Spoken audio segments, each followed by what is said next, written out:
Terima kasih Anda masih bersama kami. Bagi Anda yang baru saja bergabung, kami hadirkan kembali 3 berita utama hari ini. Imbas erupsi Gunung Ruang, sejumlah penerbangan dari Bandara Internasional Sultan Hasanuddin di Kabupaten Maros dibatalkan.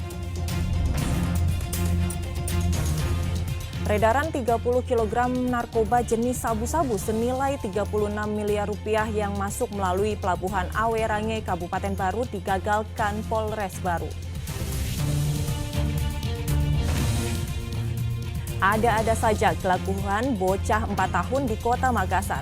Gara-gara main petak umpet, bocah tersebut terjebak di dalam mesin cuci.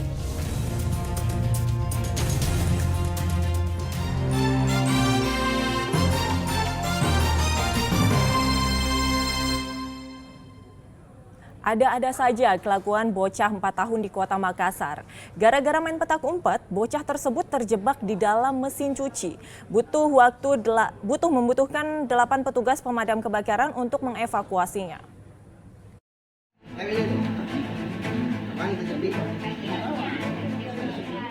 Siapapun pasti bertanya-tanya bagaimana bisa seorang bocah 4 tahun ini terjebak di dalam tabung pengering mesin cuci.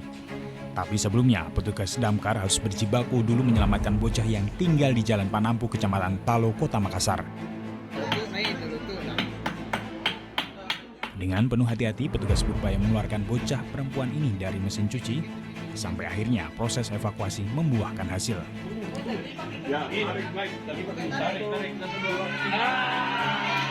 Rupanya bocah ini sedang main petak umpet dengan temannya. Entah dapat dari ide mana, mesin cuci rusak ini dijadikan tempat persembunyiannya. Tapi akhirnya terjebak selama berjam-jam dan 8 petugas damkar diterjunkan untuk mengevakuasi bocah ini. Masuk di pengeringnya itu, yang lubang kecil itu. Jadi dia itu agak susah yang tadi karena kakinya sudah terlipat di bawah, Pak. Secara pelan-pelan itu kita potong sedikit-sedikit itu karena dia berupa plastik, jadi gampang dipotong. Beruntung bocah ini dapat diselamatkan tanpa ada luka apapun. Namun lagi-lagi ini jadi peringatan bagi orang tua agar tak lengah dalam mengawasi anaknya bermain. Andi Muhammad Sardi melaporkan dari Kota Makassar. Resah dengan kafe remang-remang, sejumlah tokoh masyarakat mendatangi kantor DPRD Kabupaten Pinrang. Sebelumnya, puluhan mahasiswa juga menggelar unjuk rasa di kantor DPRD, menuntut penutupan kafe remang-remang dan peredaran miras. Tokoh masyarakat mengadu ke DPRD Kabupaten Pinrang terkait menjamurnya kafe remang-remang di Kabupaten Pinrang Selasa lalu. Warga mendesak penutupan kafe ilegal tersebut karena dinilai sangat mengganggu ketentraman masyarakat. Kepala Dusun Carawali mengatakan warga sangat resah dengan keberadaan sejumlah kafe remang-remang di wilayah mereka. Sebab saat larut malam, suara musik di kafe remang-remang itu mengganggu masyarakat. Ada dibilang jam berapa baru warga di sekitar banyak sekali tindak kriminal tengah malam itu. Geber-geber motor sampai jam 2, jam 3. Makanya kita mengadu ke DPR ini. Iya. Nah harapannya Pak? Harapannya ya ada tindakan dari Pemda untuk supaya itu ya kalau permintaannya masyarakat Carawali itu yang begitu kafe-kafe sama kos-kosan yang begitu ditutup. Sekitar 300 kafe remang-remang di Kabupaten Pinrang tanpa mengantongi izin. Kurang lebih 300 kalau kafe-kafe yang istilahnya kafe remang-remang lah di Kabupaten Pinrang. Itu tadi disampaikan ada di 2 kecamatan itu ada 60-an ya. 60 lebih ya. Solusi dari DPRD sendiri bagaimana Pak?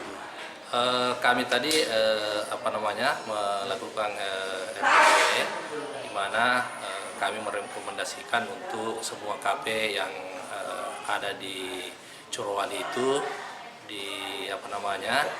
kami perintahkan untuk ditutup. Sebelumnya, mahasiswa juga menggelar demonstrasi menuntut penutupan kafe remang-remang dan peredaran miras di Kabupaten Pinrang. Miras ini kan sangat meresahkan yang namanya masyarakat. Akar daripada masalah, akar daripada kejahatan itu adalah miras. Salah satunya kemarin kejadian pada Februari itu ada tindakan KDRT diawali dari mabuk-mabukan. Dan kita melihat di Kabupaten Pinrang itu masih banyak gudang-gudang miras yang tidak disentuh oleh pemerintah Kabupaten Pinrang. Nah, harapan kita supaya itu KP-KP lenganan ditutup. Harapan saya sangat besar terkait penutupan tempat hiburan malam dan gudang-gudang miras yang tidak berizin di Kabupaten Pindrang. Kepala Bidang Ketertiban Umum dan Ketertiban Masyarakat Satpol PP Kabupaten Pindrang mengatakan penutupan kafe remang-remang sering dilakukan, namun pemilik kafe bandel.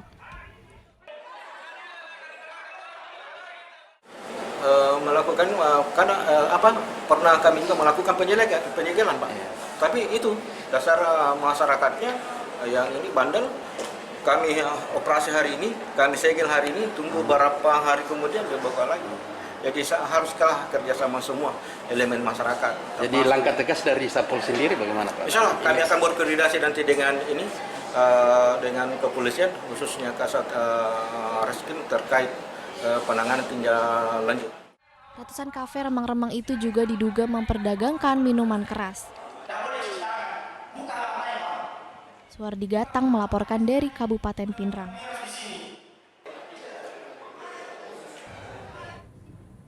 Kasus gugatan jurnalis hingga ratusan miliar rupiah di Kota Makassar terus bergulir. Sidang kali ini masuk dalam tahapan pembuktian karya jurnalistik yang digugat oleh 5 mantan staf khusus Gubernur Sulawesi Selatan.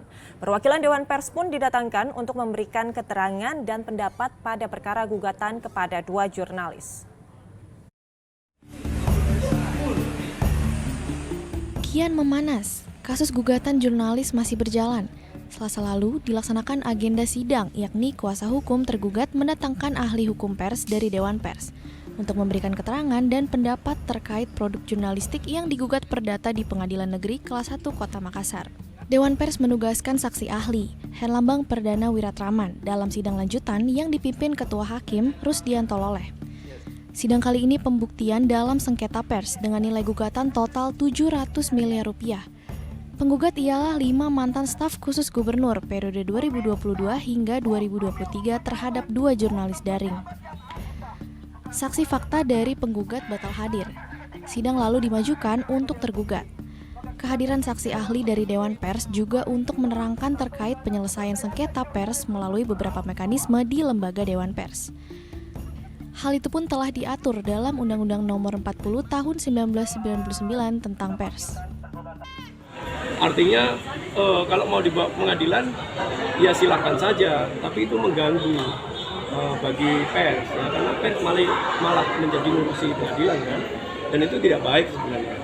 Nah, oleh sebab itu saya kira tidak perlu ragu, hakim bisa mengikuti jejak-jejak putusan yang sebelumnya dalam kasusnya CYMA melawan Radar Tegal atau dalam kasusnya Raymond Teddy melawan 7 Media. Ya, itu kasus yang berdekatan, mirip ya dengan kasus yang aku yang sekarang ini. Penggugat yang diwakili oleh kuasa hukumnya, Murlianto, menyerahkan sepenuhnya kepada Ketua Hakim dalam perkara sengketa pers. Penggugat pun akan terus berupaya menghadirkan saksi fakta. Kita juga kan ada hasil dari penilaian dari Dewan Pers yang tadi hadirin di Dewan Pers. Ya silahkan nanti hakim menilai bahwa seperti apa. Kan hari ini kesempatan terakhir untuk saksi penggugat, seperti apa mungkin Pak? Artinya begini, jangan kau menilai bahwa ini adalah terakhir, kan hakim menilai, bukan publik yang menilai bahwa nanti kami pun kan bisa meminta untuk itu. Hakim akan memberikan apakah nanti permintaan kami untuk menghadirkan saksi atau tidak itu diputuskan oleh hakim. Di pelajaran buat teman-teman jurnalis lebih memperbaiki kapasitas profesionalisme, kemudian tetap menjaga kode etik dalam bekerja di lapangan. Sebelumnya, puluhan jurnalis juga telah menggelar teatrikal di depan Pengadilan Makassar sebagai bentuk kekecewaan atas tindakan pejabat publik yang anti kritik, juga sebagai bentuk protes atas nominal gugatan yang berlebihan. 2 jurnalis daring lokal digugat oleh 5 orang mantan staf khusus Gubernur Sulawesi Selatan. Kelimanya tidak terima dan menggugat berita yang diterbitkan pada 19 September lalu, berjudul ASN yang dinonjobkan di era kepemimpinan Gubernur Andi Sudirman Sulaiman, diduga ada campur tangan staf khusus. Andi Muhammad Sardi melaporkan dari Kota Makassar.